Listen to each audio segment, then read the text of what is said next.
In many countries around the world, there are stories about buried treasure. And in the lands of the Middle East, they've always been popular. In the Gospel of Matthew, chapter 13, Jesus told a story about buried treasure, but this time it was a parable to make people think. The kingdom of heaven, said Jesus, is like treasure hidden in a field.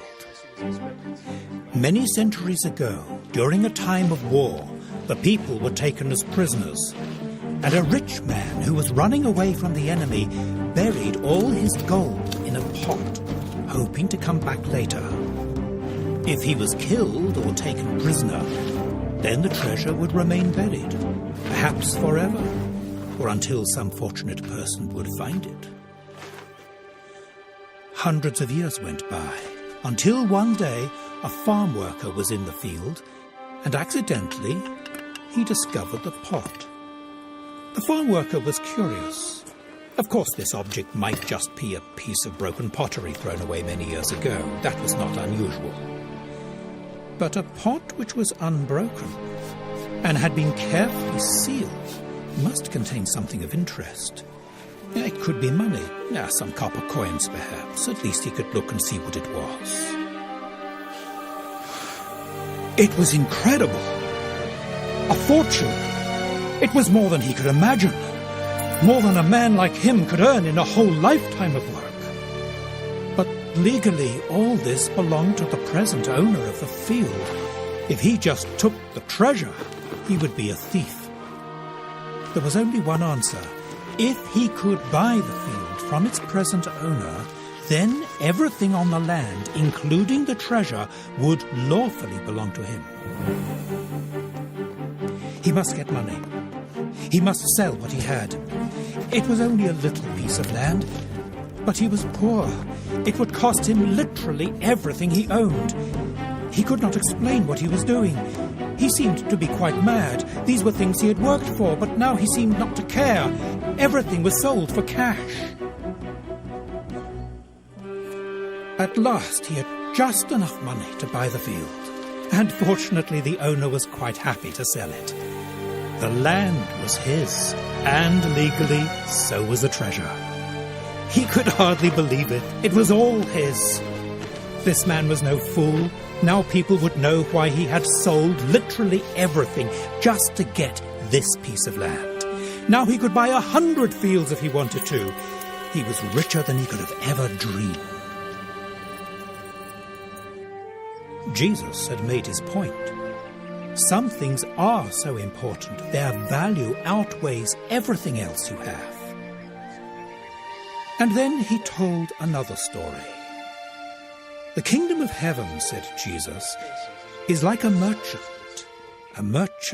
seeking beautiful pearls. More than silver, more than gold, pearls were costly. Only the richest of the rich could afford the best, the finest pearls. Julius Caesar gave the mother of Brutus a pearl worth 6 million sesterces.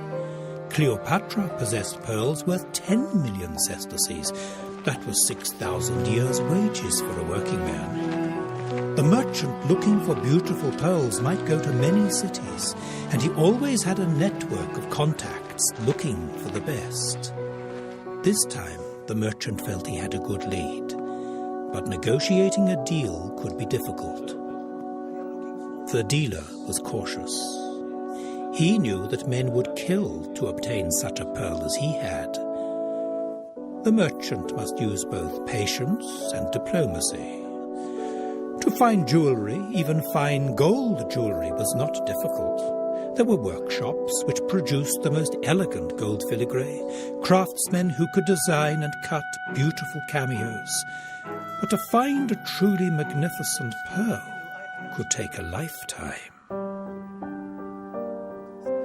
This was the one. The pink pearls from the Red Sea were famous, but this was exceptional. This was what he had been searching for. But how much would it cost? The price was huge. It was impossible, far beyond his ability to pay. This pearl would cost him all he had.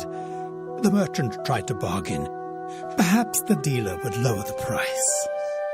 But the dealer would not come down, and the price was not unreasonable. At least the dealer might give him a little time to raise the money, and not sell the pearl to someone else. The merchant went home. There was only one thing to do. He must sell everything, each one of them a treasure, but they must be sold to gain the pearl. Nothing must stop him now. Some things had sentimental value to him. Yesterday he would never have parted with them. They were part of his life. But these things seemed like trinkets compared to the pearl. He knew the value of these things, and he knew the value of the pearl. There was no comparison. Beyond the thrill of the pearl itself, he knew what it was worth, and to stop now would be madness. At last, everything had gone. But the great pearl would be his. It cost him far more than he had expected, but the pearl itself was more than he had imagined, and the price hardly seemed to matter. This is what he had looked for all his life, and it was worth more than he had paid. He was delighted. The great pearl belonged to him. This, said Jesus, this merchant finding a pearl, or the farmer finding a treasure, is like the kingdom of heaven. It is beyond comparison. It is worth everything you have, and more. So, who paid more? The farm worker or the merchant? Well, in one sense, they paid exactly the same. It cost them all they had. And they were glad to do it. So what is this kingdom of heaven or kingdom of God represented by the treasure and the pearl?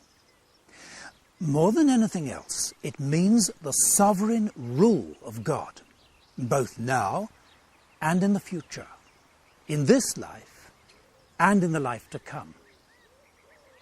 For the person who is a follower of Jesus Christ, the sheer joy of being in the will of God and experiencing the control of God is far more important than anything else. And after all, what's the alternative?